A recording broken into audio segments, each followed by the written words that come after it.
It's a huge advantage if you have somebody who can be recognised as that, not just in your country, but around the world. When Princess Anne walked into a private room at Windsor Castle carrying a small velvet case, no one expected the earthquake that would follow. Inside that case was the Jubilee Brooch, the very piece Queen Elizabeth II had worn during her final grand celebration, a symbol of sovereign strength that glittered with decades of unspoken stories and quiet resilience. And the person who everyone assumed would receive it, Queen Camilla, had been completely bypassed. What Princess Anne was about to do and why she chose this exact moment to honor what she believed were her mother's unspoken wishes by giving the brooch to Catherine while deliberately excluding Camilla would ignite a firestorm that threatened to expose divisions within the royal family that had been carefully hidden for years. Before we dive deeper into what really happened behind those palace doors and what it means for the future of the monarchy, make sure you hit that subscribe button and turn on notifications so you don't miss a single update on this developing story. This isn't just about diamonds and legacy. It's about power, memory, and where the true heart of the royal family now lies. The Jubilee Brooch had never been just jewelry. Set with diamonds that caught light like captured stars, it carried the weight of history in every facet. Queen Elizabeth II had worn it during her Platinum Jubilee celebrations, that final magnificent display of her 7 decades on the throne. The images had been seared into public memory. The Queen, frail but dignified, standing before thousands with that brooch pinned above her heart. It had been one of her last great public moments before her health declined rapidly, before the world began to prepare for an end no one wanted to acknowledge. Within royal circles, the brooch had taken on an almost mystical significance. It wasn't part of the crown jewels collection, wasn't subject to the strict protocols that governed most royal regalia. It was personal, a piece the Queen had chosen herself, worn by choice rather than obligation. And that made its future destination a matter of speculation, debate, and ultimately, deep conflict. As the Queen's health deteriorated through that final summer, questions mounted among courtiers and family members alike. Who would inherit this particular piece? Who would be trusted to carry forward the silent but powerful legacy it represented? The obvious answer to most observers seemed clear. Queen Camilla, now consort to King Charles, had waited decades for full acceptance. She had endured public condemnation, weathered scandals and controversy, stood beside Charles through his darkest hours. Surely the brooch would go to her as a final gesture of inclusion, a jeweled affirmation that she had truly arrived, that her place beside the king was secure and honored. Behind palace doors, Camilla had made her expectations known, not loudly or crudely, but in the careful ways that royal women communicate such things. Conversations with staff about which events might be appropriate for wearing such a significant piece. Gentle inquiries about its provenance and history. The subtle preparation of wardrobe plans that included space for this particular edition. Those close to her believed the transfer was imminent, that an announcement would come quietly but surely. Some even suggested that Camilla might wear it to the first major state dinner of Charles's reign, a symbolic moment that would close the circle of public skepticism and firmly establish her legitimacy. But what happened instead shocked even the most seasoned palace insiders, those who thought they had seen everything the royal family could produce in terms of surprise and drama. In a private meeting that took place just weeks after the Queen's funeral, when the family was still draped in mourning black and the nation was processing its grief, Princess Anne made a decision that would redraw the fault lines of the monarchy. The Jubilee Brooch would not go to Camilla. Instead, it would be transferred directly to Catherine, Princess of Wales. No grand announcement, no formal ceremony, no consultation with other family members or palace officials. Just a quiet, decisive action that carried the weight of absolute conviction. The transfer itself was conducted with characteristic Anne efficiency. A sealed velvet case, hand-delivered to Kensington Palace. A brief accompanying note in Anne's distinctive handwriting. Those who witnessed the handover, a trusted aide, and no one else, reported that Anne's words were few but carried unmistakable weight. "This is not about rank," she reportedly said. "It's about legacy, about trust, about who understands what this piece truly represents." The implications were immediate and devastating. In choosing Catherine over Camilla, Anne wasn't just making a decision about jewelry. She was making a judgment about worth, about who truly embodied the values Queen Elizabeth had held most dear. She was declaring, in the most public-private way possible, that titles and positions weren't enough, that something more fundamental mattered: character, service, the quiet strength to carry on without seeking applause or validation. Catherine received the package in her private sitting room at Kensington Palace. She had been reviewing schedules for upcoming engagements when her private secretary brought in the distinctive velvet case. The moment she opened it and saw what lay inside, her breath caught. She recognized the brooch immediately from photographs, from those final images of the Queen during the Jubilee. But seeing it in person, feeling its weight in her hand, understanding what its transfer meant, that was something else entirely. She read Anne's note 3 times, each reading revealing new layers of meaning. The note was brief but pointed. It spoke of duty and trust, of carrying forward a legacy that transcended titles. It mentioned that Anne believed this was what the Queen would have wanted, though it was careful not to claim any explicit instructions. The message was clear. This wasn't just a gift. It was a responsibility, a trust, placed in hands that Anne believed could honor it properly. Catherine sat alone with the brooch for nearly an hour,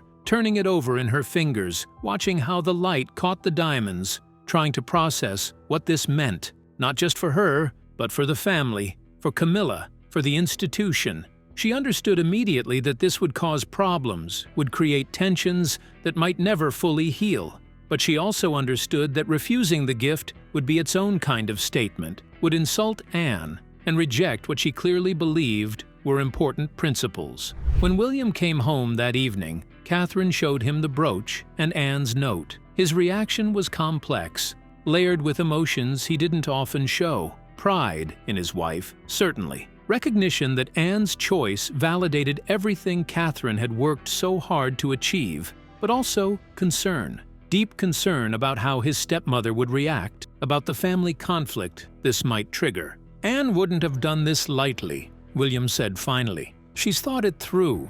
She knows what it means. But Camilla, Catherine replied quietly, she'll be devastated.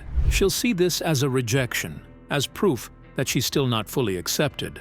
William was silent for a long moment. Perhaps, he said carefully, but Anne's judgment matters. Her loyalty to Mum, her understanding of what the monarchy needs, those things matter, too.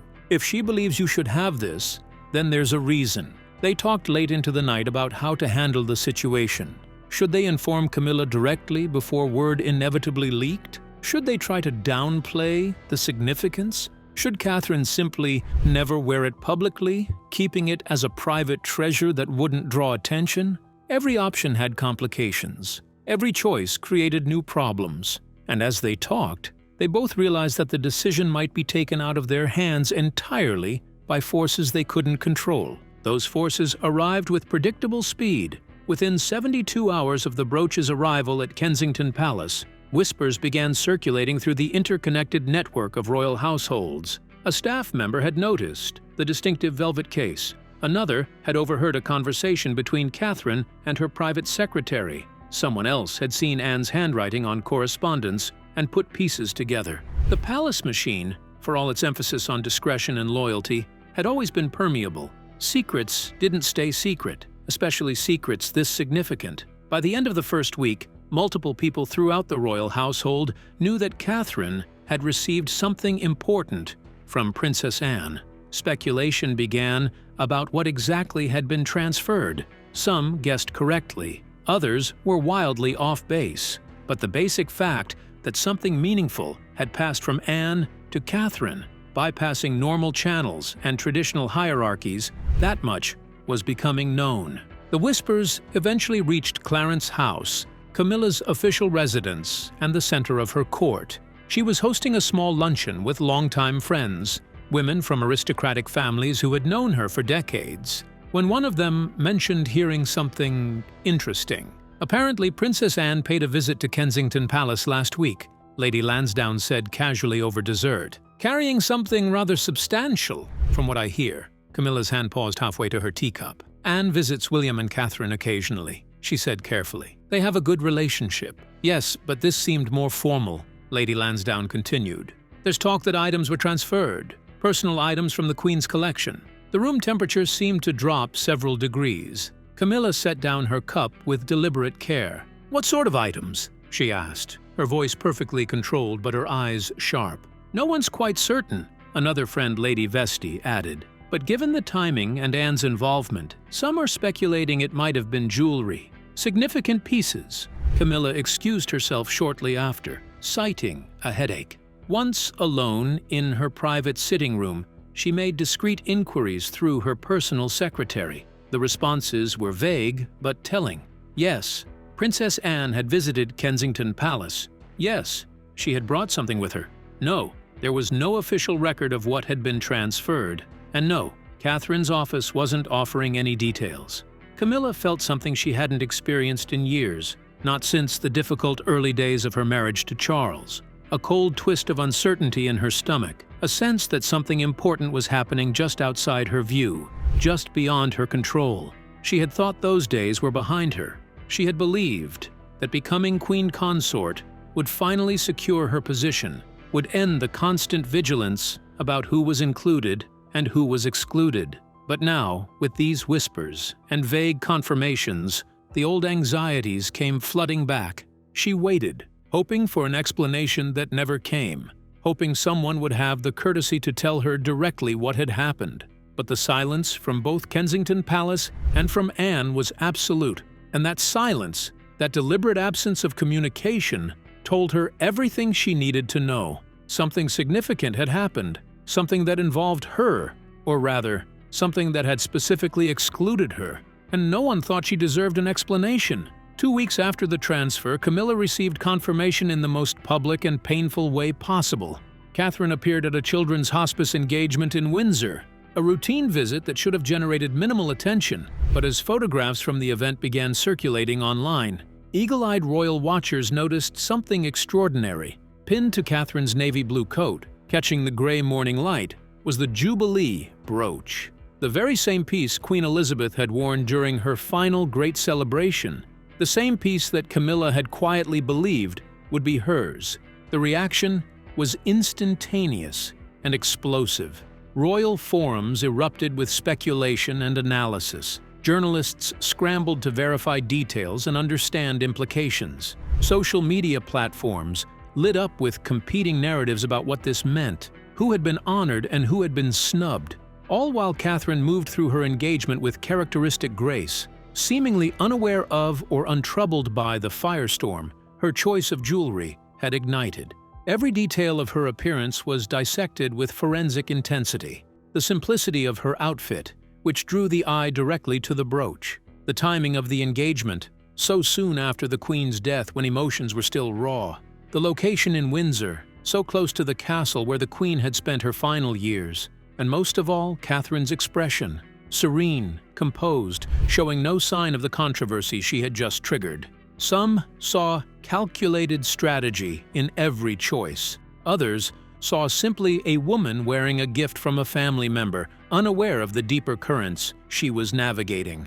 Camilla learned about Catherine's public debut with the brooch the same way much of the world did. She was at Clarence's house, reviewing correspondence, when her phone began vibrating with messages, friends sending links, staff forwarding articles, all with the same shocking news. The Jubilee Brooch had appeared in public, on Catherine, not on the Queen Consort, but on the Princess of Wales. The hurt that crashed over Camilla in that moment was profound and multifaceted. It wasn't just about jewelry, though the symbolism of the specific piece mattered enormously. It was about what the choice represented, a declaration that despite her title, despite years of service, despite standing beside Charles as his queen, she was somehow less worthy than Catherine of honoring Elizabeth's memory. The public nature of the revelation made it exponentially worse to learn through news reports and social media, rather than through private family communication, felt like deliberate humiliation.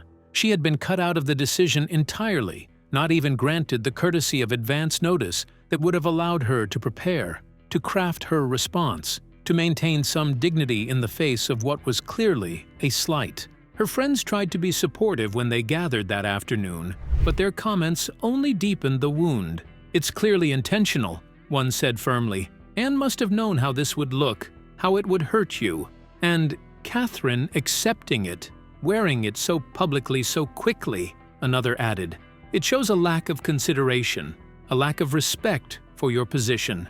These observations, however well meant, fed Camilla's sense of grievance. By the time Charles returned to Clarence's house that evening, she had worked herself into a state of controlled fury. Not the explosive anger of someone who had lost their temper, but the cold, focused rage of someone who had been systematically excluded and wanted answers. The conversation that followed was one of the most difficult of their marriage. Charles found himself in an impossible position, caught between his wife's legitimate hurt feelings and his understanding that Anne had acted within her rights.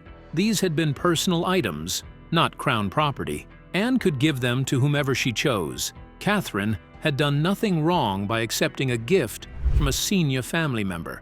"They were the Queen's pieces," Camilla said, her voice tight with emotion. "I am Queen Consort now. By every traditional understanding, items associated with previous queens should come to me. Instead, they go to Catherine, and I learn about it from photographs in the Daily Mail." Charles tried to explain gently that the pieces had been Anne's personal property to dispose of as she wished, that their transfer didn't reflect on Camilla's position or worth. But Camilla wasn't interested in legal technicalities or careful explanations. She wanted acknowledgement that what had happened was wrong, was hurtful, was a deliberate slight that should never have occurred. "You always defend them," she said finally, her composure beginning to crack. "William and Catherine can do no wrong in your eyes. But what about me? What about what I've endured to stand beside you? Doesn't that count for anything?"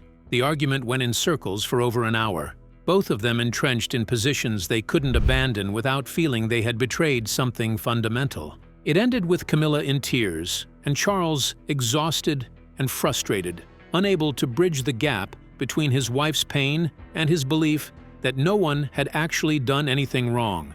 The next morning, Charles called William. The conversation between father and son was careful, both men aware they were navigating extremely delicate territory. "Your stepmother is very hurt," Charles said. "I understand why Anne made the decision she did, but the way it was handled, the public nature of it, has caused real pain. It would help if Catherine could reach out directly." William was quiet for a long moment. "Catherine didn't ask for this," he said finally. "She received a gift from Anne. Refusing it would have been insulting to someone who's served this family with distinction for 70 years. What exactly should she apologize for?" "I'm not asking for an apology," Charles replied carefully. "Just a conversation, an acknowledgement that the situation is difficult. Sometimes the gesture matters as much as the substance." William discussed it with Catherine that evening. She was deeply reluctant, uncomfortable with the idea of reaching out when she genuinely believed she had done nothing wrong. But she also understood that family relationships mattered, that Charles was asking not as king, but as a father and husband, trying to maintain some semblance of harmony. "I'll call her," Catherine agreed finally. "But I need you to understand that I won't apologize for accepting a gift Anne chose to give me. I'll acknowledge Camilla's feelings, but I won't concede that anything inappropriate happened." The phone call the following day was strained and uncomfortable. Two women who had never been particularly close now forced into a conversation neither wanted. Catherine began carefully, saying she understood the situation must have been surprising and that she hoped Camilla knew there had been no intention to cause hurt. Camilla's response was cool, her voice perfectly controlled, but carrying an undercurrent of steel. "I appreciate you calling," she said, "but surely you must have known how this would appear, how it would feel for me to learn through news reports that you had received one of the Queen's most significant pieces. Some advance warning might have been courteous." Catherine took a breath before responding. "I received the brooch only days before the story became public," she said gently. "There wasn't time to navigate all the sensitivities. I'm sorry you were hurt. That was never my intention." "Intention isn't always what matters," Camilla replied sharply. "Impact is what counts. And the impact here is that I, the Queen Consort, was bypassed for an item that by all traditional logic should have come to me. That sends a message, Catherine, whether you intended it or not. The conversation continued for several more minutes, both women maintaining careful politeness while their underlying positions remained unchanged. Catherine emphasized that she had simply accepted a gift from a senior family member, that Anne had made her own decision based on her own judgment. Camilla maintained that more consideration should have been given to hierarchy, to protocol, to the feelings of those who had earned their positions through years of service. They ended the call without resolution, without reconciliation. Both had said what needed to be said, but nothing had actually been resolved. If anything, having the conflict spoken aloud had made it more concrete, had transformed what might have been a misunderstanding into an acknowledged rift. The story continued to dominate royal coverage for weeks. Opinion pieces analyzed every angle. Television programs devoted entire segments to discussing the implications. The public was genuinely divided, with reactions breaking down largely along generational and attitudinal lines. Younger people tended to support Catherine, seeing her as representing a modern, merit-based approach to royal status. Older observers were more likely to defend Camilla, arguing that protocol and hierarchy mattered, that the current queen consort deserved respect regardless of personal feelings. Royal commentators fell into predictable camps. Some praised Anne's decision as honoring genuine service over mere title. Others criticized it as unnecessarily divisive, creating conflict where unity was desperately needed. The debates became proxies for larger arguments about what the monarchy should be. Should it reward merit or maintain tradition? Should it look forward or preserve the past? Should personal judgment override institutional hierarchy?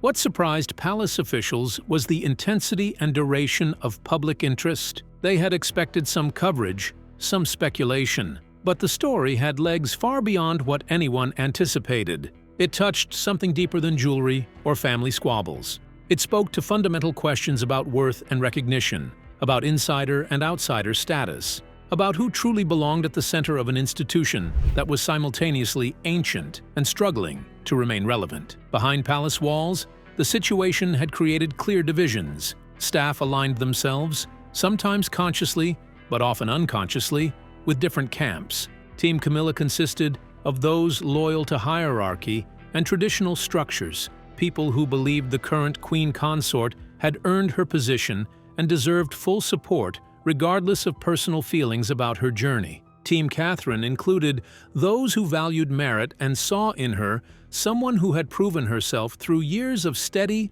unglamorous service. These weren't official designations, but the fault lines were real and deepening. William watched the situation carefully, saying little publicly, but monitoring everything behind the scenes. He understood what the brooch had come to represent, not just his grandmother's legacy, but competing visions of what the monarchy should be and who should lead it into an uncertain future. He and Catherine discussed whether she should stop wearing the piece, whether removing it from public view might help calm tensions. But both concluded that doing so would be its own kind of statement, would suggest they believed something wrong had occurred. Princess Anne, the person whose decision had started everything, watched the firestorm with growing concern. She had not intended to create such controversy. Her goal had been simple: honor what she believed her mother would have wanted, recognize someone who truly embodied the values Elizabeth had held dear. The idea that her private gesture would become such a public battlefield had genuinely not occurred to her. She considered releasing a statement to clarify her intentions, but her advisors counseled against it. Anything she said now would only provide more fuel for the competing narratives, would be picked apart and used to support predetermined positions. Better to let the controversy burn itself out than to add oxygen to the flames. But even as the public controversy began to fade, the private impact continued rippling through the family. Relationships had been altered in ways that couldn't be easily repaired. Catherine and Camilla's interactions at family events became studies in careful choreography. They stood together for photographs when required, exchanged pleasantries when necessary. But there was no warmth, no genuine connection. Staff who coordinated their schedules worked hard to minimize situations where they would have to interact extensively. King Charles attempted to address the divisions through a series of private family meetings. The conversations were difficult, sometimes heated, touching on grievances that extended far beyond the brooch. Camilla spoke about feeling perpetually judged, never quite accepted, despite everything she had sacrificed. Catherine discussed the exhaustion of constant scrutiny, of never being able to make a decision without it being analyzed and criticized. These meetings didn't solve the fundamental problems, but they at least created space for honest conversation. Charles emerged with a clearer understanding of the pressures different family members faced and a renewed commitment to trying to balance competing needs more fairly. It wasn't enough to heal the wounds, but it was something. 6 months after the initial transfer, the dust had largely settled from a public perspective. The story had moved from headlines to occasional mentions, but inside the palace, everyone understood that something fundamental had shifted. The brooch had become more than jewelry. It had become a symbol of competing claims to legacy, of different visions for the monarchy's future. And as the first anniversary of Queen Elizabeth's death approached, as plans were made for memorial services and commemorative events, the question of what Catherine would wear became fraught with significance that extended far beyond fashion. In the end, she chose to wear the Jubilee brooch to the memorial service at Westminster Abbey. It was a statement, but a necessary one, a declaration that she would not hide or apologize for what she had been given, for the trust that had been placed in her. As she walked into the Abbey that day, with William beside her, and the brooch catching the filtered light through ancient stained glass, she looked like what many believed she was becoming. Not yet queen,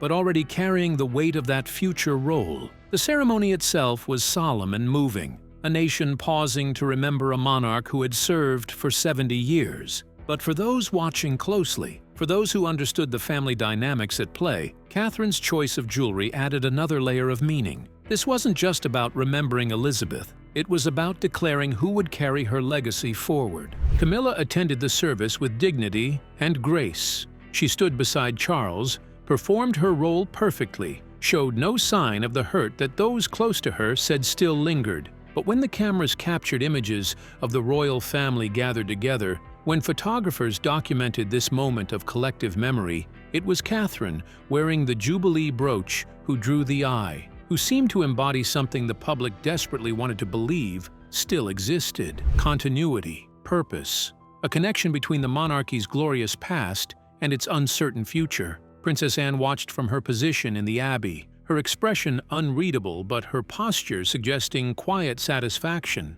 She had made a choice that had caused pain and controversy, but she had also made a choice that felt right to her, that honored what she believed her mother would have wanted. Whether history would judge her decision as wise or divisive remained to be seen. But she had acted according to her convictions, and for Anne, that was enough. As the service concluded and the family filed out into the autumn afternoon, Catherine touched the brooch briefly, an unconscious gesture that cameras captured and that would be analyzed endlessly in the days that followed. It was a small moment, but it spoke volumes. This piece of jewelry, this symbol of Elizabeth's final great celebration, had found its home. And regardless of how the decision had been made or what controversy it had caused, Catherine would carry it forward with the same quiet dignity that had earned her Anne's trust in the first place. The story of the Jubilee brooch, of how it passed from queen to princess while bypassing queen consort, would be told and retold for generations. It would become part of royal history, a moment that revealed the human dynamics beneath the ceremonial pageantry, a reminder that even in an ancient institution governed by protocols and hierarchies, personal judgment and individual conviction could still reshape everything. What do you think about Princess Anne's decision to give the Jubilee brooch to Catherine instead of Camilla? Was this an appropriate recognition of merit and service, or a breach of protocol that created unnecessary division? Do you believe Queen Elizabeth would have approved of where her cherished brooch ended up? Share your thoughts in the comments below. And don't forget to like this video and subscribe to our channel so you never miss the untold stories from inside the palace walls. Hit that notification bell to be the first to know when we reveal more secrets about the royal family's hidden dynamics. The truth behind the crown is waiting. Thanks for watching, and we'll see you in the next one.